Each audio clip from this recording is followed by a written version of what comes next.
Use the referral link in the description to g2a.com for all of your Xbox codes, PlayStation codes and video games, and be sure to use the code CHES at checkout to get yourself 3% cash back. Hey guys, welcome to episode 1 of season 3 here in the Achieve and Leave. We start, as you can see, with Dortmund today. However, this episode 1 of a new season is going to be slightly different to episode 1s in other seasons, in that we don't have a pre-season tournament to play and try and get some extra funds from. Of course, we were involved in Euro 2020 with England over the weekend in a two-part little additional mini-series. Unfortunately, we weren't able to come away with the victory from that competition. We lost in the semi-finals to France by 1-0, and they place Italy in 2 days' time in the final here in the save. So I'll advance at least as far as that in this episode, so that we can see who won Euro 2020. But I'm going to show you in this one basically what the board want from me, what my budget is, run through the squad and show you what my plans are with the players that are currently here at the club, and then we'll make a decision with you guys in the comment section before we record episode 2 to find out what we should really do in the transfer window, because at present I'm really not sure. Dortmund, obviously probably the second best side in the Bundesliga. They finished second in the league last year as well, so in this save they're the second best side in the Bundesliga. I have a decent amount of money to spend, £94.7 million with a wage budget of £328,000, but I'm wanting to make numerous signings, so it might be quite difficult to stretch that money as far as I might want it to go. The board, this one I'm not actually going to be able to achieve because it's over 2 seasons. So a long-term youth goal I won't be able to fulfill whilst here, so I am going to have to make sure that I perform on the pitch, because a couple of the board objectives I won't be able to do. I'm going to have to bear in mind my manager rating and try and ensure that I can stay in a job. Brand exposure wise, that won't be a problem. That will take care of itself throughout the course of the season. We will certainly sell £176 million worth of shirts. Long term, I could do this in the first year. Increase the club worth by 20%. That certainly could be done in the first year or only year that we're going to be here at Borussia Dortmund, but we'll wait and see. I'm not sure. Domestic success, rather unsurprisingly, they want the Bundesliga title, they want Deutsche Pokal, they also would like us to reach the final of the Champions League. I don't have to win that one, I could just be one of the best 2. Right, up against it, I think, is going to be the main idea we have for this season. So the starting lineup is pretty good to start off with, but there's certainly areas of improvement, one of which will already be standing out to you. The defence is pretty solid. We've got Guerrero at left back. He was defaulting to left mid, but I've moved him back a spot to play him at left back. Last season, Jose Maria Jimenez, a player that left me thanks to his release clause being activated by Dortmund. I now get to play with him again. I've got Akanji alongside him and Nelson Semedo at right back with Burki in goal. Player we played against with England in Euro 2020. Doucouré and Witsel holding, both very capable. Witsel is 31, so his stats might start to drop. So we might have to negotiate or readdress that position in January. Jadon Sancho on the right, obviously going to stay there. And then I have 87 rated Marco Reus at cam. Now, he must have gone up a few ratings to then come down a few ratings. He is now 31 years of age, 4-star, but his physicals are taking a hit. 79 acceleration, 82 sprint speed is nowhere near as good as it used to be. Technically, still very, very good indeed. So, hopefully, he can still be one of the best players that we have in the side and one of the most effective players we have in the side, but he's not as good as he was, so perhaps we shouldn't expect too much of him, despite the fact that he is joint highest rated player at the club. I have Wolf on the left-hand side, but obviously at 80 rated, that's going to be the main port of call in this first window. I need a new left-sided midfielder. Whether they be left mid or left wing, I want one, so help me find one. Paco Alcacer is my starting striker at 85 rated. Okay physicals, he's not rapid, but he's quick enough. His finishing's decent at 87, and on the ball he should be good too. But he's only 5'9", so I'm not sure how much of a physical presence he's going to be up top. But I like to have someone who's physical and quick and good on the ball, rather than just being physical or just being quick or just being good on the ball. I like the all-round striker. They're obviously few and far between and are hard to find and expensive when you do, but that's what I like. So at a club like Dortmund, we should be looking for one of the best. With regards to the rest of the squad, it's probably going to be easier to show you it via the squad hub, so we can go through, so you know, the depth we have in each given position. A goalkeeper, I'm going to call him Eric, because I don't really want to try and pronounce his surname. He's going to go out on loan. I'm happy for Hitz to be my backup goalkeeper and for Berkey to be the starting keeper. I don't think we need to change that at all. At right back, Nelson Semedo will start, and we have Tolyan as backup, and he's going to be capable enough as a backup defender. He's very, very fast. 91 acceleration, 93 sprint speed, good stamina. He's okay in the tackle. He's 6 foot tall and can use his physicality. He should be decent enough as a rotation right or potentially left back too. Do have Felix Passac, who can also play in both wing back roles. He's actually slightly better technically, but not quite as good in the tackle and not as fast, but still going to be a capable player at 22. I'm not sure how much growth we'll see out of him, but I have no idea really what to expect from him this season, but I won't send him out on loan as of yet. With regards to centre-back, initially it looks like we've only got 3 first-team centre-backs.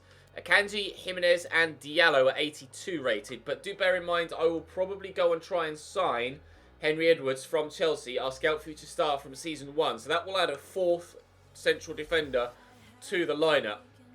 We do have Vandenberg as well, but he's clearly going to go on the loan list at 69 rated and not going to play a part. So Edwards was 80 rated, I think, when we finished last season. So certainly that would probably fill out the defensive central positions, or central defensive positions. So I don't think I need another centre-back once I've gone and bought Edwards, and I'll try and do that in today's episode.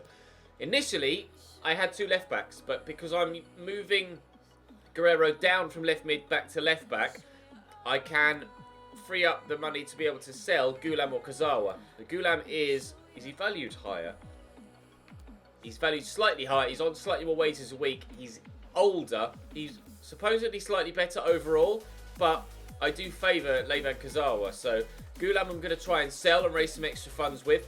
Kazawa will be my backup left back to Guerrero. At times Kazawa may even start ahead of Guerrero.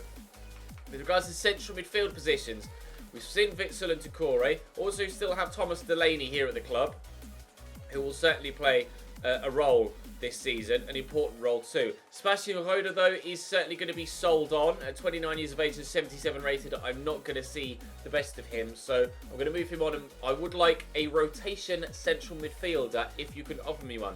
Not necessarily a starting one, because Doucouré and Witsel will certainly be good enough at this stage. Witsel's physicals are declining, but still he's pretty solid. And technically he's going to be very, very good as well. It's 85 slide tackle, 89 short passing, etc. He's going to be very, very, very, very good. And Doucouré is going to be an absolute rock there as well. So centre mid, perhaps a rotation centre mid, if we have the money available after we sign the first team winger. Out wide, we do have Jadon Sancho and Marius Wolf. As we mentioned, Schürrle is going to go on the transfer list, as is Salomon Kalou. And then I've loads of youngsters.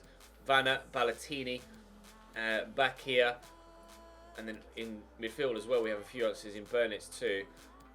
Mario Götze obviously defaults as a centre mid, but I'm going to use him as a backup cam to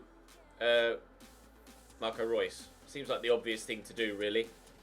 So Götze at 28 and 84 rated is probably going to play quite a significant role this season, but I'm going to utilise him more as a cam than a centre mid, so I would like another centre mid. Unless you think I should use Götze as a centre mid, or slightly deeper centre mid, like a deep lying playmaker type role, and you'd like me to sign another cam instead. That one I am open to negotiation on with you guys in the comments, but certainly I want at least one first team winger, and maybe even a backup winger as well. If Schürrle and Kalou are to go, and the other youngsters aren't really good enough, I could potentially move Guerrero forward and utilise him as a left mid, but I'd like to use him as a left back, and buy certainly a first team winger and maybe a backup winger as well. At striker, I have 5 currently, but Edin Dzeko and Andre Pierre-Gignac will be sold, both 34 years of age and declining heavily. Paco will be my starting striker, and Alexander Isak at present is my backup, but I would certainly like another backup striker that's better than Alexander Isak. Maybe not quite as good as Paco, but I would like someone that is better than Alexander Isak, and Kera will go out on loan as well. So there is a lot of work to be done to this squad. The starting 11, other than that left mid spot, does look pretty competitive. but it's not world class and can be improved upon. So I'm open certainly to a number of positions being filled, but primarily I need a left winger. Obviously, in game they could be a right mid or a right winger because I could just play them on the opposite flank. It's career mode, not ultimate team. We don't have to take chemistry into account. So I just need a first team winger, and then we're potentially looking at backup wingers and backup strikers, and then the centre mid Cam Goetze situation is up to you guys. Well, release clause of 1.7. What I will do, actually, seeing that and reminding me, is go and have a look through the squad and see if anyone has a release clause, and then perhaps might negotiate a new contract with him. That young goalkeeper, Kanji, has a release clause. I'll offer him a new deal. Release clause for Van den Berg, that's not a problem. Anyone else? 1.7 there for Burnitz, that's not a problem. Not worried about that. Guerrero, I'll negotiate a new deal with Guerrero and Akanji, and I'll get that done for the next episode. But I'm not going to advance too far here because, of course, there's not any pre-season games to play to free up or to earn extra money, and there's no point in advancing too far for the sake of advancing a little bit further. I might go a couple of weeks just to see if I can raise some extra funds, just to see with the sales of like Schürrle and Kalou and players like that. But in the European Championships, Italy won by 2-1 against France. Congratulations to them. Italy, your Euro 2020 winners. I'm going to go and offer those contracts around to Akanji and Guerrero, and then I'll cut back to you if we're able to sell someone in the next week to 10 days or so. Right, contracts have been renegotiated. Akanji's taken a small pay rise, but not too much. And where are you? There you are. Guerrero's taken a little bit of a pay rise. He does still have a release clause on the new negotiated contract, but it's 69.3 million, which obviously I would be delighted to receive, so I'm not going to remove that from his contract. Obviously, it's practically double what it was. And a transfer offer for Goetze for 37.1 million from AC Milan that I'm going to reject. I'm not looking to sell Goetze. I certainly would like to utilise him this year. We do have an offer for Sebastian Roda from Brighton of 6.3 million. I will try and get as much as possible for each player in the negotiations, but I'm not going to be too bullish, I don't think, in my negotiations. But if they'll pay up to 9 million for a 29-year-old 77 rated player, then certainly I would have accepted that. But they're not looking to spend that much. I don't think 9 million there was too bullish, too aggressive a negotiation. I'm certainly thinking he was worth that. I'll offer 42.6 for Paco. Paco I would certainly like to use in this first half of the season. If he's not that good for me and I don't get on with him, then I will look to replace him in January. But for now, I'm quite happy to use Paco. Let's negotiate this one slightly lower then. I'll ask for 8.5 and maybe they'll negotiate from here. We tried 9 before. They seem to not want to pay much more than 6.3 evidently. How about 8? I'm surprised Brighton, as a Premier League side, Udinese will pay 8 million. Brighton as a Premier League side, I presume they're still Premier League. They might not be actually, but in fact let me check. But even regardless, as an English side, Brighton certainly should be able to afford that. They're in the Premier League. They'll be flush with cash, so I don't think that would have been a waste of money for them to spend 9 million on him. Chelsea have offered me 14 for Gulam. His contract is expiring, so I'm not going to be able to ask for a premium, but I certainly could get a little bit more than 14 perhaps. I'll ask for 20 and we'll see if they'll go that high. They might do. They haven't, but 17 is certainly an improvement. They've met me halfway. Will they meet me halfway again at 18.5? Hopefully they will do. No, 17.5. Okay, will you meet me halfway again at 18? Chelsea trying to drive a hard bargain, but I'm also trying to drive a relatively hard bargain, and they will pay £18 million for Gulam. So it looks like that deal is going to go through as well. So by the end of the episode, hopefully, and a transfer offer for Schürrle. Right, Brighton. Oh, that's undervaluation. His contract must be expiring as well. A number of players actually here do have contracts that are expiring, but I'm not gonna worry myself too much about that at this stage. I'll ask for 9.5. Brighton weren't really too willing to negotiate. Apparently, Brighton don't want to spend any money. So if I get an offer from Brighton in the future, I will probably just straight up reject it. Liverpool have offered me 32.9 for Nelson Semedo, but again, he's in my first team and he will stay. I won't go any further than the end of the month. Loan offer for Vandenberg, which I shall accept. And a transfer offer for Axel Witsel for Paris Saint-Germain, which I shall reject. And actually, whilst I think of it, let's go and try and sign Henry Edwards. So if I go to my transfer hub, I believe he's on the shortlist. He is. He's 81 rated. Wagner's 78. Wagner's 78. I don't quite think he's going to be good enough at this stage. Technically, he's okay, but physically, he's dead, which really sucks. Henry Edwards, though, is going to be able to play a role. He's 21 million. Certainly more expensive than I hoped he would be, but they might be able, or they might be willing to accept. Let's see. I could try.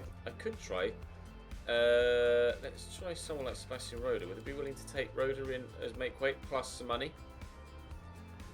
No, they want a different. Let's try a different position. Fullbacks. We've got any fullbacks I'll be willing to let go. Well, they're actually buying Gulam off me already, so I'm not going to sell him. No, I'm not going to sell Paslak. And centre-back wise, I don't really have anyone, so I'm going to have to offer a transfer fee. I don't know how much they want to hold on to him, considering he's only 81 rated. They want 26. I'm tempted to hold off for the time being, just because I want to sign a first-team winger, and I might prefer to spend the money there first. I'm going to wait. I'm going to end negotiations for the time being. I might look to loan Henry Edwards again this season, because at present this side needs rebuilding elsewhere first. Roda's sold. Ballatini could go out on loan to Sevilla, which would be great. And then I'll give it another couple of days, but we should... Gulam's gone, that's good. And hopefully Schürrle will have gone as well. Vandenberg's rejected the loan move. Gulam's gone, 15 million. He didn't want to go to Atletico Mineiro. Will he want to go to Galatasaray? We'll find out in due course. Ballatini's gone to Sevilla. Right, I'm not sure whether we will have raised much money here. Transfer for Semedo, sorry. I'll reject that one for the time being, because hopefully he'll go to Galatasaray. Juventus have offered me that, but we shall reject that for now. I won't go any further than the first, provided I can stop the simulation in time, which it should do now on the first. There we go. Transfer for Edin Dzeko. Thank you. I negotiated with AC Milan, but I'm probably not going to be able to ask for much more for Edin Dzeko. 10.5 million is what they've offered. Would you go as high as 14.5? I know he's 34. Please negotiate with me. Well, you negotiated with me, but that's not exactly what I envisaged when I said please negotiate with me. Will they pay 12.2? No. Okay, let's counter. Remove the sell-on clause. Will you just give me 11.2? Just straight up cash. No, they were not willing to pay £700,000 more than their initial bid. Okay, and he's turned to... Why is he not going anywhere? That's frustrating. Right, I'll have a quick look and see if anyone's actually grown already, or declined, more to the point. Tolyan's up 1 to 78. That's a good sign. Burnich is up 1 as well. He's gone to Galatasaray. +1s for Wolf and for Bakir. So Wolf is now 81. Bafunta and improvements for Matthews and Alexander Isak. That's crucial. Kero's up 1, but Gignac and Dzeko also down 1. That's annoying, because now they'll be worth less. Never mind. How much money have I got at present then? We have available to... That's not what I was looking for at all, is it? Well, we have at present available to spend about 110 million, probably 120-ish. Who's still left to sell? Let's have a look. Who's still left to sell? On the transfer list, we have lots. So... Oh, your loan. Let's just do transfers. So we've got a number of kids on the loan. So Gignac, about 5 mil. Kalou, about 5 mil. Dzeko, probably going to be about 10. And Schürrle, about 8. So 18. About 26 million extra to be raised, plus however much they're on wage-wise. Let's see, 44, 36, 59, 43. So decent wages to be raised there as well. So... we will probably have about 150 million to spend, which is about what we spent with Atletico in the winter transfer window last season. I do definitely want a left mid. And then the centre mid situation with Götze is up to your discretion. Do let me know what to do about Edwards as well. I might not want to spend that money at Dortmund. I might want to perhaps loan him again. I think we might, when I buy Edwards, I might like to buy Edwards when I'm at a club that has a lot more money and also doesn't need too much improving. Whereas, or too many big money signings where I just need like the odd backup player here or there. Then I can afford to spend like 30 million on Edwards. But at present, I'm not really willing to spend 20 to 30 million on a backup centre back at this stage. But I would certainly be open to loaning him. So, first team winger, potentially a backup centre mid, potentially a backup striker as well. And outside of that, probably loan Edwards. Let me approach again. Approach to loan. Okay, so he's looking like he's going to run out of contract. Unless he might have 2 years left. Alright. Because you can loan up to 2 years, can't you, on FIFA? I've never loaned by 2 years on this game. Right, okay, well, I'm not sure what to do about Edwards then. I'll leave that up to you as well. But for now, that'll be it for this episode. Thank you very much for watching. Drop the video a like if you enjoyed. Subscribe to the channel to make sure you don't miss out on more. There'll be a career mode RTG video earlier this afternoon as well, so check the channel page for that. But for now, I'll see you next time.